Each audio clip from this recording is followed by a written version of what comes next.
Right, let's bring you some breaking news here on this Tuesday. It revolves around this situation involving Zac Lomax that we have been covering, well, really, since it first erupted a couple of weeks ago, but specifically in the last 48 hours in the lead up to the two parties, Parramatta and Melbourne, heading back to the New South Wales Supreme Court, where there was a delay in the resumption or the start of proceedings yesterday between Melbourne and the Parramatta Eels over the future of Zac Lomax, because there was talks going on behind the scenes between the two clubs. Now, it was thought that they were actually getting closer to reaching an agreement.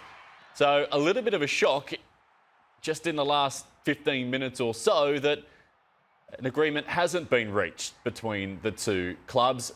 Lomax is facing the prospect now of being sidelined from the game for the next 2 years. So the Parramatta statement that we have received here to the Fox Sports News Centre just in the last little while reads as follows. Now, it's quite a lengthy statement, but the main parts of it are that, yes, the Eels and the Storm were involved in some negotiations. They were working towards an agreement, as you can see there. So part of Zac's deal, getting out of the remaining 3 years of his contract, was that he wouldn't play for another rugby league club before 31 October 2028 without the written consent of the Eels. So that was the situation. Then Zac Lomax's deal with R360 falls over. He starts negotiations or talking to the Melbourne Storm about a possible return to rugby league with Melbourne. The Eels say, hey, we want some compensation for that. The two clubs going back and forth, back and forth, back and forth. So it seems that they haven't been able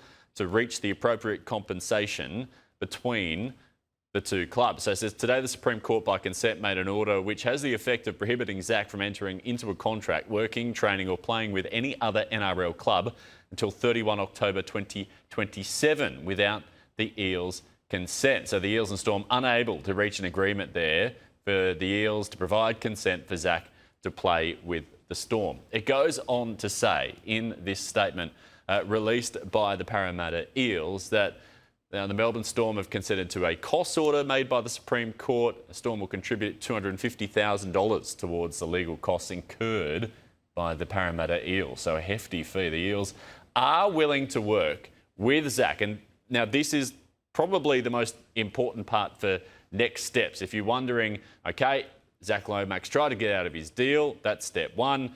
The deal to go elsewhere fell over, that's step two. The deal to go to Melbourne fell over, that's step three. So what is next for Zac Lomax, apart from facing the prospect of sitting out of rugby league for the next couple of years? It says the Eels are willing to work with Zac and his agent to find an NRL club that wants to sign Zac in exchange for the Eels receiving appropriate value for its football department. So there you have it, that this isn't keep Zac Lomax out of rugby league at all costs. This is the Eels wanting an agreement with another club, if it can be found, that adds value to their football department. So the Eels determined not to be left shortchanged in any way, shape or form by this whole situation.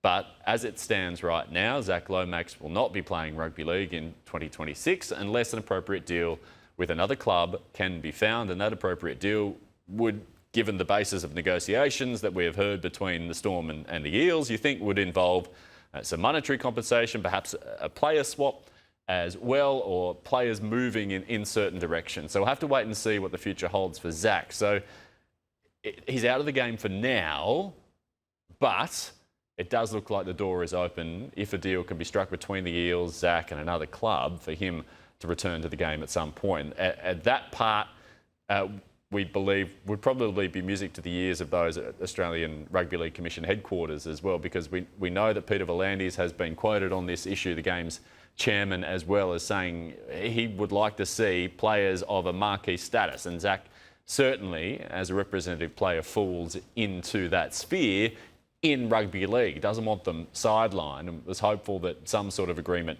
could be reached to bring Zac back to rugby league. So it won't be to Melbourne. It definitely won't be for round one, the clash between the two sides, but it could be in the future Zac going to some other club. So an unfortunate situation For all involved here, the Eels no longer have Zac Lomax at their disposal. Zac Lomax is no longer in rugby league for the time being, at least, and Melbourne, as you heard there, ordered to pay costs towards this whole situation.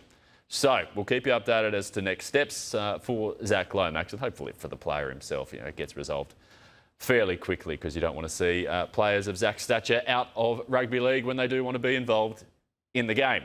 So that one is where it's at right now. As for other matters around the game, let's talk about the Raiders recruit Dane Laurie. He's been dragged into an integrity unit investigation after allegedly being caught in possession of cocaine and not telling the NRL. The incident reportedly occurred on Monday, September 29, the morning after Laurie's 2025 campaign with Penrith ended at the hands of the Broncos in the preliminary final. The 26-year-old was to face court on November 10, but the charges were dropped on that day.